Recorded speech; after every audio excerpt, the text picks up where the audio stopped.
and the contractors who are involved.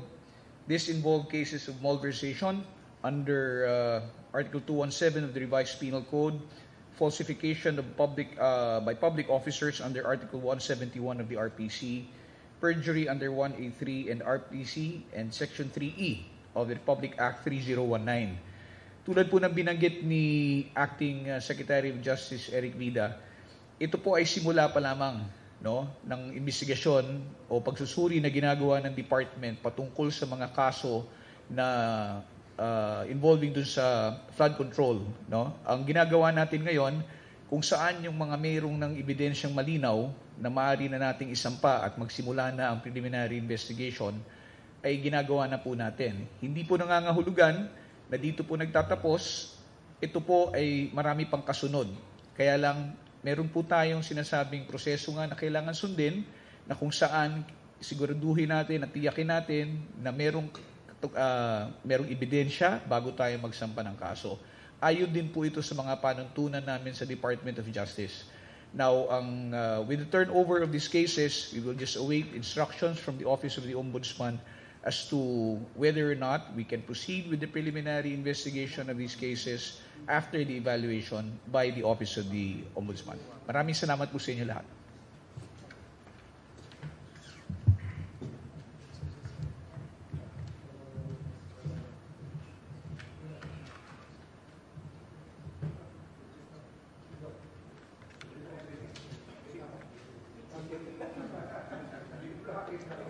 Lana.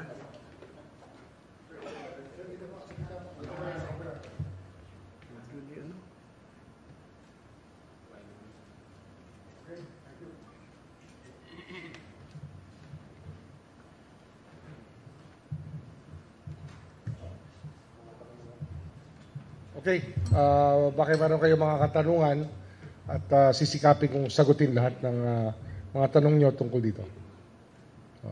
Yes, Salima, carry over. Sir, yun nga po, can you tell us sino po yung ating pong inireklamo? Ito yung sa Bulacan pa lang to, no? The first district, engineering district of Bulacan. At sabi ko nga, proseso yan eh. Hindi natin pwedeng biglain na itong tao to nakakulong na kagad. Hindi po ganoon eh. May proseso po ang batas. At ito sila yung mga responsible officers sa Bulacan. Alam niyo na yung mga pangalan nila, hindi na natin babanggitin. Kasi at least public knowledge na naman ang pangalan nila. They were witnesses in the Senate investigation. May ginawa na sila mga pag-amin. At kasama na yan sa kaso kasama na yan sa mga kaso. Sir, para lang po tama ang i-report namin, Yusek Roberto Bernardo, District Engineer Henry Alcantara, ADE Bryce Hernandez, JP Mendoza. Tama po ba, sir? Hindi pa umaabot kay Bernardo to. Hindi pa. Parang hindi pa. Kasi nga, kulang pa sa pag-amin. Ang nangyayari dyan, syempre, yan tinutukoy natin sa ebidensya. Kaya wala tayong pinipilit dito. Wala tayong pinipilit dito. At ito yung mga pinag-aaralan namin since yesterday. Actually, no Friday pa, nung una ako pumunta rito. Kasi nga, yung jurisdiction ng Sandigan Bayan tsaka ng RTC yung ating pag-uusapan at aming sinisikap na linawin sa mga bagay na to. At kasi meron tayong Republic Act 10660 na nagtatakda ng jurisdiction ng RTC sa mga taong below salary grade 27. At sa ngayon, below salary grade 27. Mayroon pang hindi kasi tinuturo Hindi pa tinuturo yung paakyat. Yun ang ating sinisikap gawin, pero hindi naman tayo namemwersa. Bawal po yun. Bawal po mamwersa. Kaya sumusunod lang tayo sa batas. Sir, can you explain to us paano po yung naging proseso ng mga ghost projects na ito? Ang proseso niyan, siguro mas magandang si Dong na yung mas precise yung kanya, no? Kasi tinurn over ko sa kanila yung, after the initial, I turned over the spade work to them. Kasi sila talaga yung sanay na magbuo ng kaso. Ito mga prosecutor. The Prosecutor General is here. So he's the best person to explain it.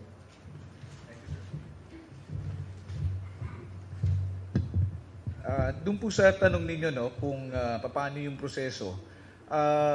Itong mga kaso na to ay patungkol lamang sa isang district engineering office, particularly the one in Bulacan. No? Alam natin na may threshold yan o may tinatawag tayong limit, no, na 150 million and below, sila lamang ang gumagawa ng pag-aayos sa mga papeles para sa mga proyekto. So, yun po yung sinusundan natin.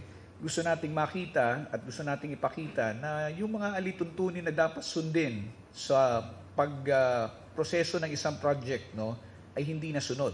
Kasi kung ito ay nasunod, di sana wala tayong ghost project na pinag-uusapan. Dito sa usaping ito, ang sinasabi natin, wala talagang proyekto. There's really no project to speak of. So this is based basically on documentary evidence that has been gathered by the National Bureau of Investigation. Yes, this is partly that. Yes, yung hiraman ng contractor's license. Sir, ilang contractors po yun? And sino-sino, if kaya po? Masyado hong marami para pangalanan namin sila, no? Pero at this point, it would be yung sa Sims, yung si Sally Santos. I think she's the one who's more prominent dahil siya yung pinatatawag sa Senado during the investigation. Sir, Wawaw. Hindi pa kasama ang Wawaw dito.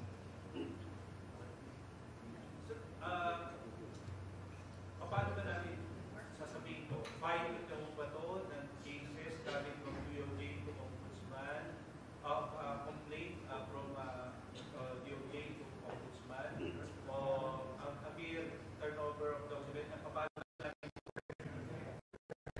Actually, this is just a referral of the investigation report coming from the National Bureau of Investigation and the NPS to the Office of the Ombudsman. This is in line with whatever the memorandum of agreement that the OMB and the DOJ has, which has been in existence. And ang mangyayari lang dito is nagka-courtesy to the Office of the Ombudsman that we are referring these cases. But of course, we also know that the jurisdiction of the Ombudsman, no, it can deputize any government agency, the lawyers of that government agency, the DOJ in particular, for us to continue the investigation if they so desire. So, ang sakop lang po nito, referral of investigation na ito ay puro First District Bulacan at yung kasama kapag. Yes po, opo. Mga ilang project po pinag-usapan nila? As of this time, there are 5 cases or there are 5 different ghost projects.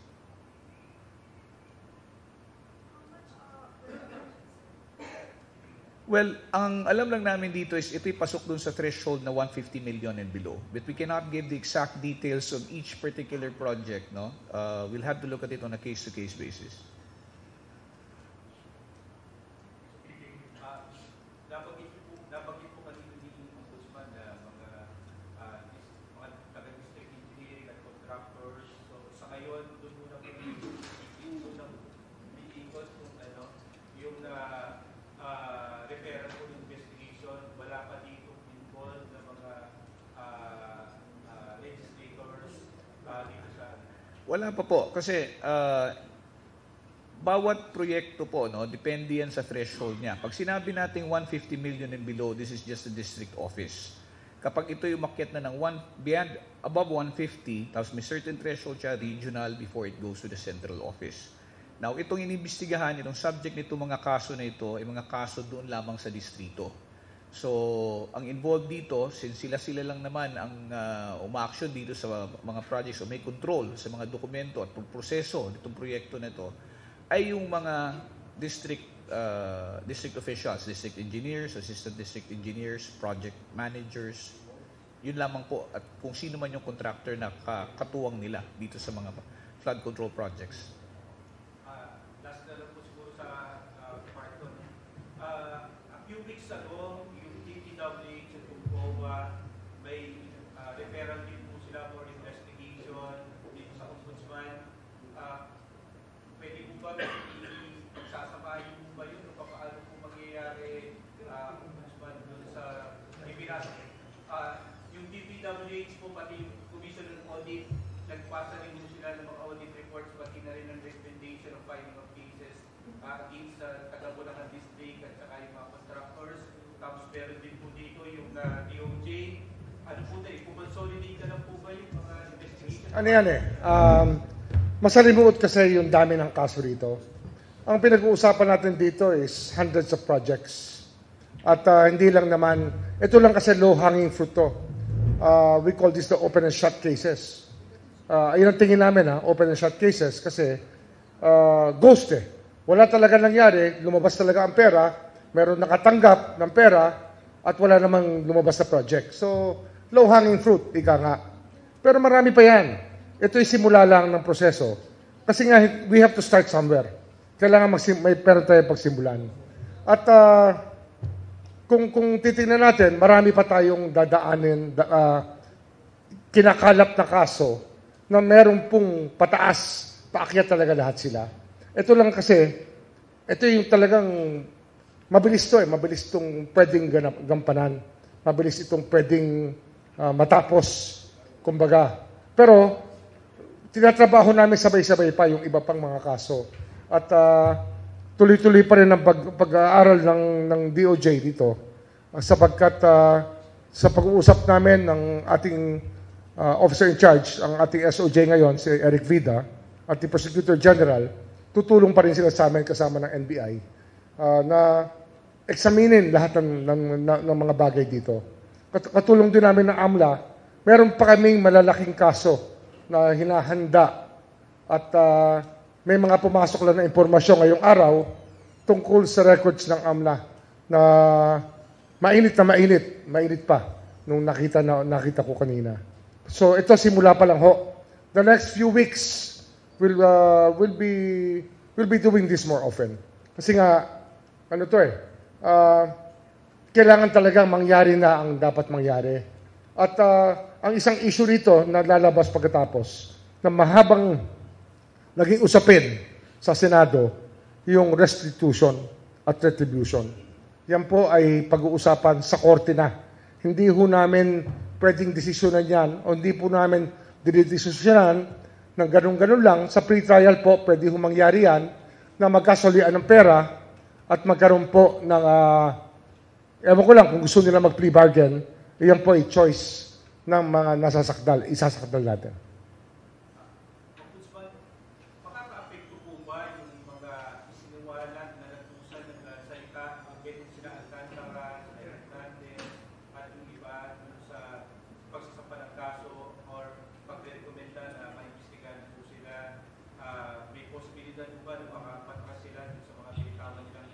Hindi, so far ito, wala nang atrasan to eh. Wala nang atrasan to. Andiyan na lahat na nakalapat na ang mga sinabi nila, pinirmahan nila, mga affidavit nila sa harap ng subscribing officers. No? The signed affidavits are here already. Kaya sabi ko nga, low-hanging fruit to eh. Pagdating sa evaluation, makikita naman, nandiyan na lahat eh. Yun nga, we're still yung mga report ng COA, mga ibang report, I think some are contained here. Pero kumukuha pa kami ng additional evidence para mailatag lahat yan. At katulad nga ng naging kahapon, kausap ko naman ng Sandigan Bayan, pinaghahandaan nila ang continuous trial. Kasi marami rin kami ilalatag na kaso ron. At this will involve higher officials. Ma-assure ko sa inyo, no? This will involve higher officials. Kasi nga, marami na tayo nakuha mga data. May mga data na pumapasok unti-unti na talaga magpapakita na nagkabatuhan ng pera from one account to the other. Marami doon, hindi pa cash. Bank to bank pa. Oo, yun ang pong masasabi ko sa inyo. Bank to bank po, yung ibang transaksyon, kaya huling-huli. Huling-huli po. Sana ito, ang tingin ko rito, mabibilisan namin to. Ano nga eh, baka nagkaka-culture shock pa yung opisina ng ombudsman kasi may urgency. Kami, ang pagpasok ko rito, kakaiba kasi ang aking experience sa buhay eh. I've always wanted to act with speed on items that have to be done. And yun nga naging mantra namin sa DOJ. And I think that's about time that we did it here also. Kasi the cry to curb corruption is so strong that we just cannot sit on our asses the whole day. Hindi na po pwede yan. meron pong, may kausap ako kanina na organic dito, mamayang hapon daw dadalhin sa akin ang dokumento na hinihingi ko. Sabi ko, hindi. Ngayon makatanghali, dapat makuha ko yan. Yung kultura ang dapat natin talagang paspasan dito. Yung paspasan ng kultura, yan po yung aking hingiin sa mga tao dito sa Office of the Ombudsman. Kasi nga, it's about time the Filipino people got a better deal out of this office. Sir, meron po bang state witness dito? O ito po ay yung mga Considered. It's being considered, no? At magkakasolian kasi ang natin dito. Kung pwedeng isoli ang pera, kung ganong kalaking pera ang pwedeng isasauli nila. Yun po yung ating goal dito. Together with, sana kung mabilis, kung mag-plea bargain sila, di mas mabuti para tapos na yung kaso kagad. Kasi pag nag-plea bargain yan, wala nang appeal-appeal yan. Dire-diretso na yan. Sir, malinaw po na pag-usapan na po yun with the people na nakausap natin. Hindi pa umaabot doon. Pero ina-anticipate na natin na doon papunta yan. Kasi nga, ko lang, ang tingin ko lang, walang abogado makangahas na sabihin na kayang-kaya niya yung kasong to. Sir, para lang po sa publiko at maintindihan po nila, paano po yung magiging proseso na po ito ngayong hawak niyo na po siya sa Office of the Ombudsman? Ngayon, nire-organize pa natin yung proseso rito sa Ombudsman, no? Dati kasi sarado yan, compartmentalized. Gagawin natin mas fluid ang sistema para from evaluation to filing, involve na lahat. Everybody's in on the team. So we're just about to create the teams that will act on this. Pero wag kayong mag-alala. I think that I've done this many times in my life, in the different positions I've had, na binubuo ko yung mga team para kumilos for the goal that we have. Sir, katulad din po ba ito nung alam ng publiko na nangyayari sa DOJ na ipapatawag pa po yung mga inireklamo, magpapile pa po sila ng counter-affidavit? Paano po yung proseso po nito? Subject to preliminary investigation. May PI pa rin yan. Kasi yan ang kasama sa karapatan ng bawat isang nasasakdal.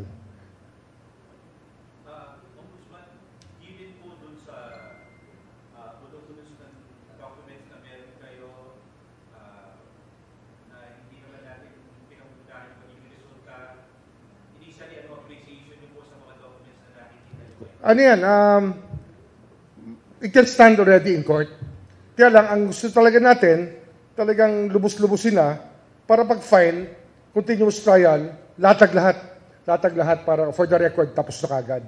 Ayun nga, ang goal namin dito, continuous trial, as I already asked the presiding justice of the Sandigan Bayan, that's what we want later on when the other cases come. Kasi marami pa tayong ibang kaso dito.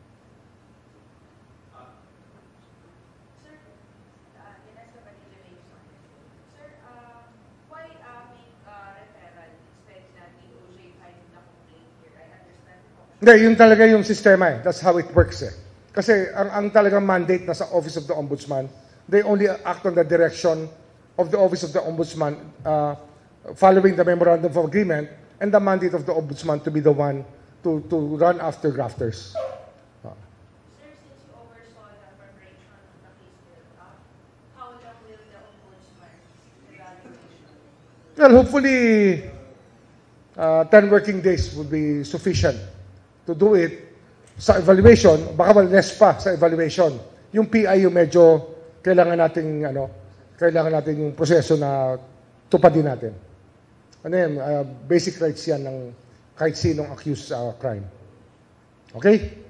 Sir, kay Yusek PWS po. Sir, ito po ay resulta ng ating pong patuloy na ginagawa. Yes, salamat. Tulad nung nabanggit kanina, kasi ang talagang may kakayanan at may kapangyarihan na umusig sa mga tiwaling kawani ng pamahalaan ay ang ombudsman. Sa kasalukuyan, may MOA kami. Diba? Dineputize kami for those having salary grade 26 and below. At ito, ginampanan ng DOJ yung kanyang tungkulin na maglikom ng mga ebidensya, magawa ng investigasyon. At ngayon, dahil ang aming kakayanan o kapangyarihan ay nag-uugat mula sa binigay sa amin na deputization ng ombudsman, naririto kami para i-refer sa ombudsman. Ito ay bahagi lamang. Ha? Bahagi lamang to. Tama ka. Patuloy ang aming proseso. Naglilikom pa ka namin. Yung tinitingnan natin na kasi marami pa. Definitely may kasunod pa. At meron pang mga mas matataas na opisyal maliban sa mga nabanggit na rito. Sir, yesterday you mentioned that if hindi po kayo makakakuha ng anything satisfactory from the Diskaya couple, sila po ay posibleng humarap na rin po sa mga reklamo. Kasama na po ba sila? To correct what I said, yes sir. Not only from the Diskaya people, for everyone else. Remember, tayo yung argabyado ang taong bayan. Diba? So yung ng argabyado, wala dapat karapatang magdikta sa atin. Diba? Tandaan nyo, ang pamahalaan ay naririto para gampanan ang tungkulin niya. So yung mga nandehado, sila ang dapat sumunod sa panuntunan natin. Hindi sila ang nagdidikta ng kondisyon para sa atin. Tayo maglilikom tayo. Gagampanan natin ang tungkulin natin. Sir, meron po ba nagbibigay ng demand? Wala naman po. Wala naman po. So as not to insinuate anything, I just want to clarify, no? Yung roles particularly. Of course, those willing witnesses who would share evidences that are material, that would be necessary for the conviction or for the complete prosecution, successful prosecution of the case, that will be most welcome. Diba? Kasi yun ang layunin natin. Yun ang layunin natin. Matukoy yung katarungan, makuha yung katarungan dito para sa mga nangyaring ito. Yun po. Magic question. Hindi, mamaya, yung briefing ng SALN, I think, is something you've been waiting for. Hintayin nyo na lang alas 3 ng hapon, and they will brief you. Miko will be the one to brief you on the SALN rules and distribute copies to you for your publication and for your study. Pero sir, anything specific on the SALN that you would want the public to understand? Ano ho yan? Ang mahalaga kasi sa pagbibigay ng SALN, ito transparency.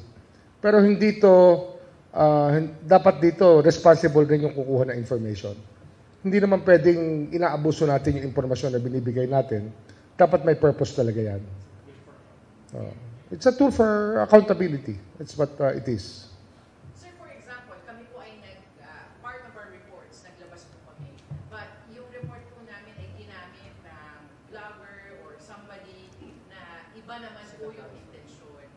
Paano niyo po titignan yun or hahabulin po ba yung hindi... Sa secondary source na yun.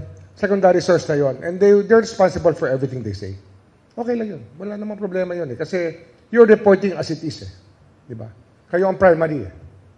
You become a primary source. Okay? Well, thank you. Magandang tanghali.